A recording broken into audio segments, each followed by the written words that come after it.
Denny, Denny Pak. ojol paling jujur nih. Baru ketemu saya ini. Dompet saya jatuh dikembalikan ke rumah saya. Terima kasih ya Denny ya. Terima kasih. Nggak mau dikasih uang juga lagi. Aduh. Anak Medan. Medan Pak. Medan. Ah, hidup Medan. Horas. Assalamualaikum warahmatullahi wabarakatuh. Apa kabar Anda semua? Kembali berjumpa dengan saya Hersu Beno Arif dan saya Agi Beta. Senang sekali menjumpai Anda menjelang akhir tahun ini. Ada berita apa saja nih Mas Hersu nih hari ini yang akan kita bahas? Ya, oke. Mbak Agi, banyak peristiwa yang sangat menarik ya. Ini tentu saja teman-teman Kristiani sedang merayakan Natal, tentu kita mengucapkan selamat merayakan ya buat mereka yang sedang merayakan Natal. Tapi juga ada kemarin NU, ada juga soal penunjukan otorita Batam, tapi otorita Batam lagi, otorita ibu kota negara yang baru. Tapi di luar itu saya akan mengajak Anda ngobrol satu hal yang menurut saya sangat menarik, sangat penting. Jadi beberapa hari yang lalu itu rekan kita, Bung Tony Hasim itu tiba-tiba di grup ngobrol begini, dia bilang bahwa saya baru saja mendapat rezeki besar. Kenapa? Karena dompet saya itu jatuh, ditemukan oleh orang lain, dan kemudian ada seorang ojol gitu yang tahu kalau itu dompet saya jatuh dan saya tidak sadar, dia kejar orang yang mengambil dompet itu, gitu ya. Dia tadi videonya yang seperti kita putar tadi, dan yang menarik namanya itu kemudian dia mengantarkan dompet itu ke rumah Pak Tony dan Bung Tony, dan kemudian ketika diberikan diberikan imbalan uang itu Pak tukang ojolnya itu menolak. Nah, kita sekarang terhubung dengan Pak Denny Juanda, ini orang yang petugas ojol itu, driver ojol yang mengantarkan dompet ke rumahnya Pak Tony. Assalamualaikum Pak Denny. Assalamualaikum Pak Denny. Pak. Selamat pagi. Wah, luar biasa. Waalaikumsalam Bu. Selamat pagi Bu. Ya. Iya Pak. Ya, Pak Denny, saya jujur sebagai sesama teman-teman ini, karena Pak Tony ini juga teman kita, wartawan juga di Forum News Network, sama seperti kami. Kita ingin mengucapkan terima kasih dan apresiasi, dan saya ingin ngobrol. Itu gimana ceritanya, kejadian peristiwanya seperti apa? Iya, Pak. Kapan itu? Itu gini Pak. Jadi saya pulang kerja Pak. Ya. Pulang kerja dari pulang kerja.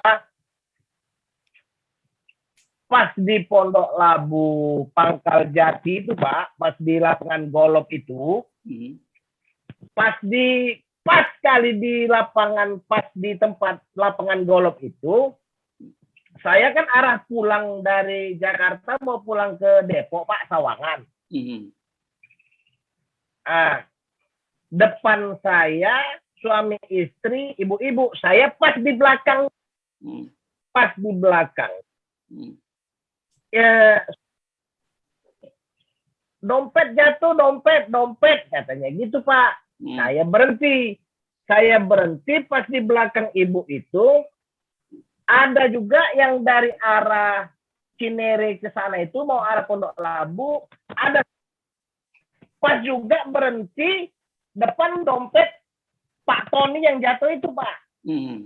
Begitu mau saya ambil, dirampas sama dia Pak. Dirampas sama itu si wajah bandit tadi. Si wajah bandit tadi dirampas. Saya bilang, Bang, tunggu dulu, mau lihat itu identitas yang punya dompet. Saya bilang gitu. Pak, saya aja yang ngejar katanya. Tapi saya curiga Pak dalam hati. Ini orang nggak benar gitu Pak. Ini orang nggak benar. Saya curiga. Oke Bang, kalau memang abang yang mau ngantar, silakan. Saya buntutin dari belakang. Saya buntutin nih Pak. Saya buntutin terus. Ini orang kalau niat ngantar, pasti bawa motornya kencang Pak. Ngejar si pemilik dompet kan gitu Pak. Tapi ini enggak Pak. Dia pelan. Dia pelan Bu, dia pelan. Saya ikutin terus sampailah sudah di lampu merah Pizza Hut Cinere Pak, Pizza Hut Cinere. Saya udah emosi nih Pak, ini orang nggak benar. Saya hadang dia Pak, saya hadang langsung begini. Saya hadang. Coba lihat itu identitas itu, saya bilang KTP-nya yang saya mau lihat KTP-nya aja Bang. Itu orang mana? Siapa tahu orang Depok atau orang Sawangan atau orang sini, saya bilang gitu Pak. Jadi dikeluarkan ya Pak dari dompet Pak Tony tadi itu entah apa-apa. Ini ATM ini. Yang saya minta bukan ATM. Saya bilang gitu. Yang saya minta identitas. Tahu nggak identitas itu apa? Ini bang, bukan. Saya bilang KTP. Saya bilang gitu, KTP, bukan yang itu. Nah, saya buka, saya lihat. Saya rekam tuh Pak, alamatnya Pak Tony, Jalan Ulin 2 nomor 10. Saya masukin lagi. Udah sini dompetnya, saya bilang. Tunggu dulu Pak, katanya. Tunggu dulu apa? Ini mau saya pulangin dompetnya, saya bilang. Dia bilang, Pak, kan saya jauh ngantar, ini dompet orangnya nggak ketemu. Ya salah kau. Saya bilang, kenapa kau nggak ngejarnya langsung? Saya bilang gitu. Pak, bagilah saya 20. Apa? Saya bilang, nggak bisa. Saya bilang, nggak ada 20. Ini mau saya antar dompetnya ke tempat orangnya. Saya balik lagi Pak. Saya putar lagi tuh arah. Saya balik lagi. Karena saya tanya sama security-nya golop itu Pak. Saya tanya di situ. Selamat pagi Bang, saya bilang. Gimana Pak? Tadi udah diantar. Ini baru ketemu saya bilang. Orang pas di depan dia juga Pak. Ini baru ketemu saya, mau saya antar. Jalan Ulin di mana?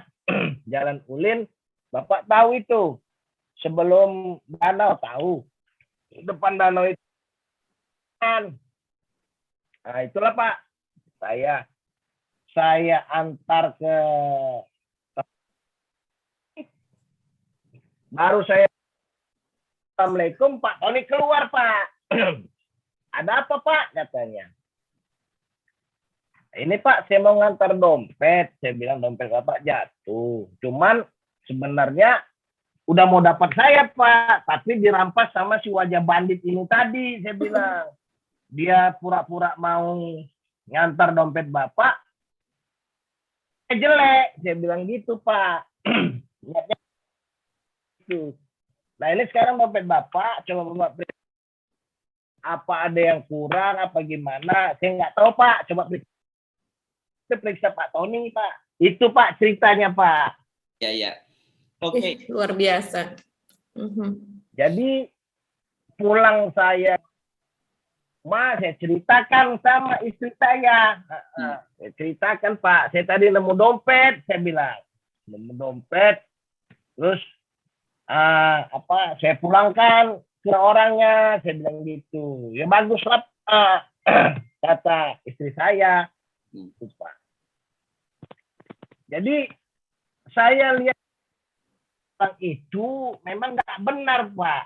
Dia memang udah niat jahat lah, nggak mau balik kali ke dompet. Makanya saya buntutin, saya kejar terus. Itu saya kejar terus dari belakang. Nah itulah makanya itu saya udah emosi Pak, langsung saya hadang. Mana dompetnya? Saya bilang, mana dompetnya? Sini saya mau pulangkan tuh dompet, saya bilang gitu Pak. Ya. Bapak nggak Pak itu Pak ya Pak ya? Ceritanya Pak. Bapak nggak takut ketika mengejar itu? Itu masih anak muda atau usia sekitar berapa Pak? Yang kata Bapak berwajah Kenapa, bandit Bu? itu tadi? Enggak Bu, enggak, saya enggak kuat Bu. Saya nggak takut orang untuk jalan yang benar kok Bu, jalan yang baik. Saya nggak takut Bu, nggak takut karena kan orang Bu. Kalau saya misalnya kenapa nggak mungkin orang-orang situ nggak bantu saya gitu Bu, nggak mungkin karena saya jaket Gojek juga Bu, kayak jaket Gojek. Iya. Iya. Terus Bapak Jadi pesan almarhum ayah saya, apapun yang dapat, apapun yang ditemuin, apapun yang dijumpain, sama pemiliknya, kata almarhum ayah saya, Pak. Itulah pesannya, Pak. Jadi berbuat baiklah sama manusia, berbuat baik. Ya. Itu pesannya, Pak. Oke, kan Pak Tony ini kan menunjukkan rasa terima kasihnya, ingin memberikan saya semacam uang lelah kepada Bapak. Mengapa Bapak tolak? Gak usah, Pak. Saya ikhlas. Iya, Pak Tony juga ikhlas loh memberikan kepada Bapak. Bukannya Pak Tony nggak ikhlas, malah Pak Tony kemudian menyampaikan pada kita, beliau agak luar biasa. Beliau merasa ketemu rezeki, ketemu orang seperti Bapak gitu. Iya, Pak. Gak usah, Pak. Saya ikhlas. Gak usah, Pak. Bilang Pak Tony nggak usah apa-apa. Silaturahmi ke kontrakan saya, Pak. Nggak apa-apa, Pak. Boleh. Saya kontrak di sini, Pak, di BSI. Di mana Bapak nanti, komplek Bapak di mana nanti kita akan datang ya, kapan-kapan kita main ke rumah Bapak ya. Saya sama Pak Tony atau kalau Bu Agi ada waktu juga kita akan main ke tempat Bapak ya. Boleh, Pak. Ya, Pak. Boleh. Berapa? Di komplek ya. BSI 1. Oke, Pak Denny, Anda ini usia, ya, Bu. Ya. Usia berapa dan putranya berapa, Pak? Putranya? 2, Pak. 1 sepasang. 1 laki-laki, 1 laki, 1 perempuan. Saya sekarang usia 45, Pak. 45. Oh, ya. Masih muda ya, Pak ya. Alhamdulillah. Iya, Bu. Selain sebagai pengemudi ojol, katanya Bapak juga sebagai penjaga malam, Pak. Bapak kapan istirahatnya? Iya, Bu, betul, Bu. Istirahatnya ya antara siang gitu, Bu. Kalau pulang kerja dari sana, istirahatnya ya paling 2 jam, 3 jam, Bu. Tidur, nanti berangkat lagi gitu, Bu. Ya, kenapa, Bapak, Bu? Peristiwa ini bukan yang Suaranya pertama kalinya sepertinya ya, Pak ya. Bapak pernah mengembalikan barang kepada orang lain seperti ini? Pernah, Bu. Sebelumnya pernah Bapak lakukan juga ya, Pak ya? Pernah, Bu. Pernah. Luar biasa.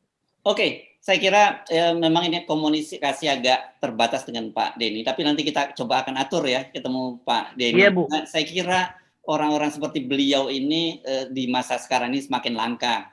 Pak Denny Juanda, terima kasih atas kesempatan berbincang bersama kami. Salam hormat saya untuk keluarga dan anak-anak juga. Dan mudah-mudahan saja apa yang Bapak lakukan ini memberikan inspirasi kepada banyak orang lain. Makasih ya Pak ya. Terima kasih Pak. Sama-sama, Pak. Ya. Oke Mbak Agi, ini luar biasa ya. Saya kira kita sengaja menghadirkan orang-orang seperti ini karena memberikan inspirasi kepada kita semua. Bisa kita belajar dari Pak Denny Juanda di tengah keterbatasannya tadi, hidupnya tinggal di kontrakan, kemudian untuk beliau bekerja keras, jadi malam jadi penjaga malam, dan kemudian sore, saya kira siang sore gitu dia kemudian ngojek untuk tambahan anak-anak. Yang luar biasa ini, satu, dia ketika diberi uang oleh Bung Tony, teman kita, beliau menolak. Kedua, ketika saya berkomunikasi dan saya janjikan Pak nanti untuk nge-zoom ini kuotanya saya ganti. Beliau juga nggak mau, Mbak. Katanya dia bahwa oh enggak Pak, saya banyak nih kuota. Ini benar-benar menonjok kesadaran kita paling dalam bahwa di tengah situasi seperti ini dengan keterbatasan ternyata beliau tuh merasa kaya gitu. Coba bayangkan tidak menolak duit yang diberikan oleh Bung Tony, menolak saya ganti kuotanya gitu. Kan ini jadi ironis dibandingkan dengan pejabat-pejabat kita saat ini. Betul. Ya. Di mana jadi apa? Jadi menteri sosial diminta untuk memberikan bantuan sosial malah ditimpe gitu. Kemudian di tengah situasi pandemi memanfaatkan bisnis PCR dan sebagainya, ini luar biasa. Dan saya kira ini bukan kasus semacam ini bukan yang pertama ya. Banyak lagi ya temuan-temuan lain semacam ini kan ya Mbak ya, yang sempat viral ya. Iya betul. Kita masih ingat yang temuan oleh cleaning service atau petugas komuter lain ya yang di Bogor yang menemukan tas hitam berisi 500 juta rupiah. Dia sangat terkejut gitu, tapi dia justru ketika diwawancara dia mengatakan kenapa dikembalikan gitu, kenapa nggak dibawa saja begitu kan, ditanyakan dia bilang justru ini saya bisa membayangkan perasaan orang yang kehilangan ini, dia bilang begitu. Saya bisa merasakan saya kehilangan sedikit uang saja, 2.000 saja saya merasa mencari uang itu, apalagi ini sebesar itu sampai ratusan juta begitu. Jadi ini pasti orangnya sangat sedih. Jadi dia langsung menitipkan itu kepada petugas tempat. Dan kemudian juga yang cek itu ya Mas Hersu yang di Bandara Soekarno-Hatta, 35 miliar lebih itu juga. Kemudian masih banyak lagi, ada pengemudi ojol tuh belum lama ada HP ya, iPhone di jatuh begitu, dia menemukan dan kemudian dia langsung berikan ke pos polisi setempat, terus kemudian dicari sambil dia menunggu. Jadi dia menunda perjalanannya, dia menunggu pemilik iPhone itu menelpon dan ternyata dia adalah seorang pas pampres. Masih banyak lagi, ada 80 juta kalau tidak salah itu ada dititipkan di bagasi. Jadi seorang wanita itu menitipkan uangnya di bagasi bapak ojol tersebut di motornya, dan kemudian ketika dia sampai di tempat dia lupa untuk mengambil. Nah, sementara itu dipesankan oleh orang lain. Jadi dia tidak bisa melacak begitu karena tidak ada nomor teleponnya. Dan kemudian si bapak ojol ini mencari wanita tersebut gitu. Katanya sampai 2 jam dia mencari ke lokasi di dalam sebuah mall dan akhirnya dalam sebuah rumah sakit ya kalau nggak salah. Dan kemudian di rumah sakit tersebut selama 2 jam dia akhirnya ketemu hanya berbekal ingatan tentang baju yang dipakai oleh ibu tersebut begitu. Begitu juga saya baca juga yang di Manado ya, di Manado itu sampai berapa ratus, 250 juta kalau tidak salah.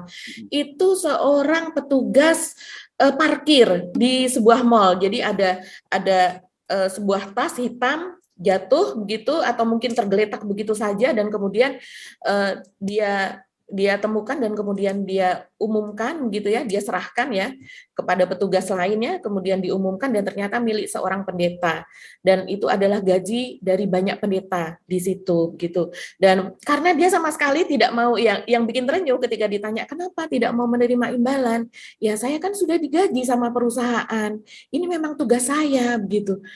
Itu mengharukan dan luar biasa sekali, dan akhirnya Bapak Pendeta itu akhirnya mengangkat dia sebagai anak. Nah, yang seperti ini, seperti yang Mas Hersul katakan tadi, ini luar biasa. Ini adalah guru-guru akhlak gitu ya bagi kita semuanya, dan terutama bagi pemegang kekuasaan yang dimana dia adalah pemegang kekuasaan atas rakyat kecil. Jadi seperti Menteri Kementerian Sosial, Menteri Sosialnya yang kita sudah kita tahu ada korupsi sangat besar di situ, dan itu adalah hak-haknya mereka ini, antara lain juga hak dari Pak Denny tadi, haknya mereka yang di masa pandemi ini tentunya sangat-sangat terdampak, dan kemudian kok ya bisa seenaknya ya, yang ini aja hak orang lain kayak Pak Denny sampai dia kejar tuh. Itu kalau saya membayangkan dengan dia mendeskripsikan bahwa itu wajahnya seperti bandit, dia siap itu untuk artinya siap secara fisik gitu untuk mempertahankan kebenaran seperti dia katakan. Dan ketika akan diberikan imbalan, dia bilang saya ikhlas, seolah-olah itu akan mencederai keikhlasannya gitu kalau diberikan imbalan. Ya kan Mas Hersu? Ya, ini luar biasa sekali. Dia tidak mau keikhlasan itu kemudian akan membuat dia mungkin merasa nanti kalau diberikan imbalan dia merasa ujub atau merasa seperti apa begitu. Dan dia tidak, ya ini saja juga kita yang ingin mewawancarai dia begitu ya, dan dia pun juga tetap tidak mau diberikan imbalan sama sekali. Ya. Ini luar biasa. Sorry, saya sedikit berkaca-kaca ini. Oke Mbak, dan ini udah lihat begini, kita masih percaya bahwa banyak sekali kebaikan-kebaikan di rakyat kita. Jadi kalau sekarang misalnya ada bicara soal revolusi mental, ada soal akhlak yang banyak saya lihat ditempel di ATM itu di ada tulisan akhlak. Saya kira justru yang perlu diperbaiki adalah akhlak dari para pejabat kita, bukan dari rakyat kita. Karena orang seperti Pak Denny ini hanya salah satu contoh. Dan mengapa kita menganggap orang mungkin menganggap ini soal yang remeh-temeh, tapi kita menganggap ini adalah sesuatu yang besar. Makanya saya tadi kan langsung Bung Tony, sahabat kita di grup itu dia merasa bahwa dia dapat rezeki besar gitu ya. Iya, betul. Bertemu dengan orang seperti Pak Wauban ini, Pak Denny. Ya. Oke, dan inilah yang saya kira harus terus kita suarakan terus bahwa masih ada harapan kok Indonesia ini menjadi negara yang lebih baik di tengah kecarut marut seperti ini. Oke, kita tinggalkan sebentar, kita masuk ke topik yang lain ya, Mbak. Berkaitan kemarin ada Muktamar NU yang telah memilih Yahya Stakuf menjadi ketua umum PBNU yang baru. Dan ini sebenarnya kalau kita tarik ke kenegaraan, ini adalah warga Nahdien sendiri sudah mulai menolak kalau ada seorang pemimpin yang ingin menguasai akan berkuasa selama-lamanya atau seenggaknya 3 periode gitu seperti yang targetnya dari Yahya Stakuf dari Said Agil Siraj. Dan kemudian muncul yang disebut sebagai generasi regenerasi anak-anak muda ini. Nah, kita berharap, dan saya punya harapan tersendiri kepada Pak Yahya Stakuf ini. Kenapa? Karena dia kelihatannya ingin menghidupkan kembali visi dari Presiden Abdurrahman Wahid atau Gus Dur gitu. Dan satu lagi yang saya kira yang menarik adalah pernyataannya bahwa dia tidak ingin NU itu ada muncul capres maupun cawapres dari NU karena ingin agar NU tidak terombang-ambing di kepentingan politik dari rezim. Nah, kalau memang betul ingin meneladani nilai-nilai yang diperjuangkan oleh Gus Dur, kan selain masalah toleransi, masalah hubungan berbangsa dan bernegara yang bagus, salah satunya adalah sikap kritis terhadap penguasa. Kan ingat ya, Gus Dur ini pada Pak Harto, pada waktu masa rezim Pak Harto sangat berkuasa, dan Pak Gus Dur ini berani melakukan perlawanan. Beda sekali, memang beda dengan PBNU yang sekarang kita harus memang terlibat dalam kekuasaan, karena bagaimanapun kan wakil presiden kita itu berasal dari pengurus dari PBNU juga. Dan kemudian sekarang ini seperti Pak Said Agil Siraj sendiri juga menjadi komisaris dari BUMN kan gitu kan, agak sulit. Ya, agak sulit kita berharap PBNU itu bisa bersikap netral, lebih mengayomi gitu, mengayomi selain warga Nahdien juga bangsa Indonesia dengan adanya kepentingan politik semacam itu. Nah, ini yang saya kira kita nanti akan tagih kepada Pak Yahya Stakuf dan timnya bahwa janji-janjinya itu, karena itu bukan hanya janji untuk warga Nahdien saya kira, karena kita sebagai bangsa Indonesia kan juga merasa memiliki Nahdien sebagai ormas Islam terbesar di Indonesia kan Mbak Agi ya. Betul, dan mungkin posisi beliau yang pernah sebagai salah satu dari anggota One Team Press itu mungkin juga membuat orang melihat kedekatannya dengan pemerintah ya, dengan terutama dengan Pak Jokowi sebagai Dewan Pertimbangan Presiden begitu. Nah, juga kita masih ingat juga ketika sebagai One Team Press Pak Yahya Stakuf ini kemudian diundang ke Israel ya, terus kemudian sekarang menjadi viral lagi padahal itu kejadiannya sudah tahun 2018 begitu. Dan ketika ditanyakan ke Pak Jokowi jawabannya adalah itu adalah urusan pribadi dari Pak Yahya Stakuf begitu. Nah, tapi tentu orang melihatnya tidak bisa demikian gitu karena dia memiliki posisi di pemerintahan gitu. Dan sekarang orang khawatir juga karena dulu Gus Dur juga pada tahun 1994 ya, sebelum beliau menjadi presiden kan juga pernah melakukan kunjungan ya ke Israel untuk menyaksikan, katanya diundang untuk menyaksikan penandatanganan perdamaian antara Israel dengan Yordania kalau tidak salah ya. Pada waktu itu Israel sedang merencanakan untuk merebut tepi barat. Nah, ini mungkin yang perlu klarifikasi juga selain seperti kata Mas Herssu tadi, bahwa selain juga kritis, bisa bersikap kritis kepada pemerintah, juga mungkin masyarakat atau umat Islam gitu perlu mendengarkan keterangan atau pernyataan dari Pak Yahya Stakuf ini mengenai kedepannya bagaimana visi dia mengenai hubungan Israel ini, karena dia ingin menghidupkan ini Gus Dur ya, visi misi Gus Dur gitu, dan kita tahu salah satu visi misi Gus Dur adalah normalisasi atau membuka hubungan diplomatik kembali dengan Israel, dengan alasan ketika itu bahwa bagaimana mungkin kita dapat terlibat dalam perdamaian antara Israel dengan Palestina kalau kita tidak memiliki hubungan diplomatik dengan keduanya begitu. Nah, inilah yang dipertanyakan, karena sepertinya juga seperti halnya NKRI harga mati, hubungan diplomatik dengan Israel ini bagi umat Islam adalah juga harga mati gitu. Tidak ingin itu diutak-atik hal itu. Begitu Mas Ersu. Ya, saya kira yang perlu kita ingatkan ya, persoalan Palestina ini bukan hanya sekedar persoalan agama ya. Karena kan kita tahu bahwa tadi bangsa Palestina itu juga macam-macam, itu kan juga banyak non Muslim ini kan persepsi orang. Iya, Katolik, Kristen juga ada di sana. Bahkan kita ingat Suha Arafat, istri dari pemimpin besar Palestina itu juga Yasser Arafat. Ya, itu Kristiani juga. Jadi sebenarnya kenapa kita kemudian terus menyuarakan soal keberpihakan kita pada Palestina, karena Palestina ini amanat konstitusi. Iya kan, karena penjajahan atas muka bumi itu harus dihapuskan, kita menciptakan perdamaian dunia, saya kira.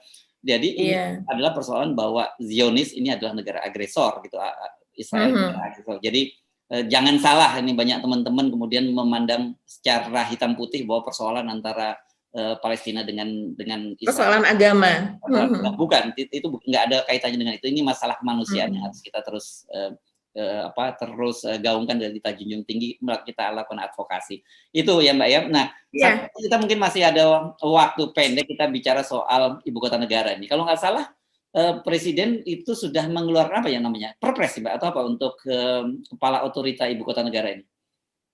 Iya, jadi ketika kemarin menghadiri ulang tahun PSI yang ke-7 ya, Pak Jokowi itu memperlihatkan sebuah video yaitu mengenai persiapan ibu kota negara pada saat ini begitu, dan kemudian juga dijelaskan di situ bahwa RUU mengenai IKN itu akan dikebut gitu ya. Jadi pada awal tahun 2022 itu rencananya sudah akan disahkan oleh DPR. Nah, ini sepertinya melaju dengan kencang nih rencana ini, sama sekali tidak ada halangan soal pandemi, soal biaya dan sebagainya begitu ya.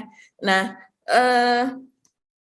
dan salah satunya yang menjadi concern adalah keputusan dari Pak Jokowi. Di situ dikatakan ya, dijelaskan bahwa nanti akan ada kepala otorita IKN gitu, dan itu adalah setingkat menteri Mas Hersu. Itu nanti akan ditunjuk oleh presiden begitu, dan kemudian ditetapkan oleh presiden. Jadi bukan dipilih berdasarkan daerah-daerah lainnya, jadi tidak akan ada pemilu di sana. Jadi kalau seandainya pun ada pemilu di IKN, itu adalah untuk memilih presiden, untuk memilih anggota DPR dan DPD begitu, tapi bukan untuk kepala, namanya apa ya, pemerintah daerah khusus otorita IKN begitu, kurang lebih seperti itulah. Nah, ini posisinya ini setingkat menteri dan menjabat selama 5 tahun. Nah, kita tahu Pak Jokowi ini sudah akan selesai ya masa jabatannya pada tahun 2024. Kalau seandainya itu ditunjuk pada 2002 atau 2003, tentunya itu akan melampaui jabatan dari Pak Jokowi itu sendiri begitu. Dan ini ya, dan katanya ini dia memang untuk melakukan persiapan dan juga proses pemindahan ibu kota baru ini.